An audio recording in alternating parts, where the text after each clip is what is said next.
So, Gospel Reflection ngayong Sunday, March 23, 2025, third Sunday of Lent. So, pinapakita rito yung pagbibigay sa atin ng oras ng Lord. Kung na habang gumigising tayo ay binibigyan pa ng pagkakataon at darating din yung oras na tayo mamamaalam sa mundo.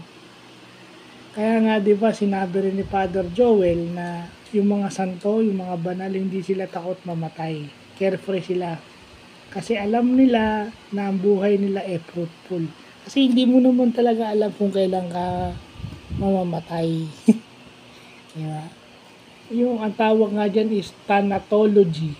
Yung hanggat maaari, hindi pinag-uusapan yan. Pero parte ng buhay yan. Parte ng buhay yan na lahat tayo pupunta sa hukay, babalik sa hukay. No? Yun din yung sinasabi ni Father na magkaroon ka ng fruitful life. Hindi lang ang buhay na wala ang na hindi kasama yung nasa itaas.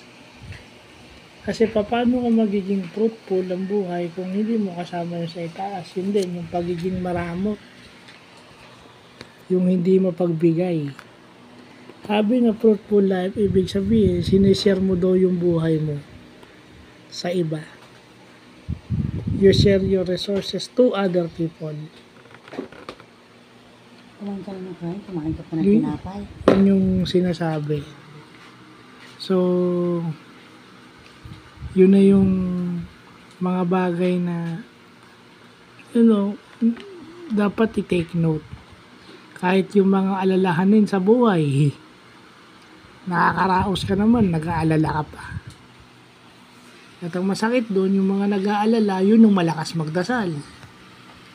Supposedly, dapat pag nagdadasal ka, less worries ka.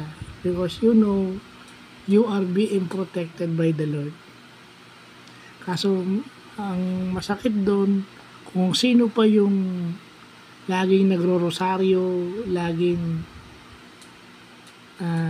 palasimba, sila pa yung maraming alalahanin sa buhay. Dapat baliktad, kung sino yung hindi pumupunta ng simbahan, yun ang dapat maraming alalahanin. Kasi hindi sila guided dahil hindi sila nagsisimba. Remember, the church are the hospital for sins. So, kung hindi nagagamot yung kasalanan mo, dapat mag-worry ka nga. Pero hindi Kung sino pa yung kumbaga sa spiritual aspect, kung sino pa yung laging na-check up, sila pa yung maraming alalahanin sa buhay. yun yung baliktad.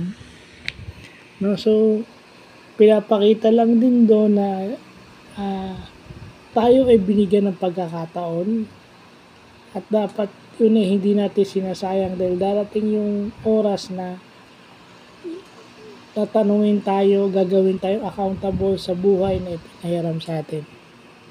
So, yun lang po.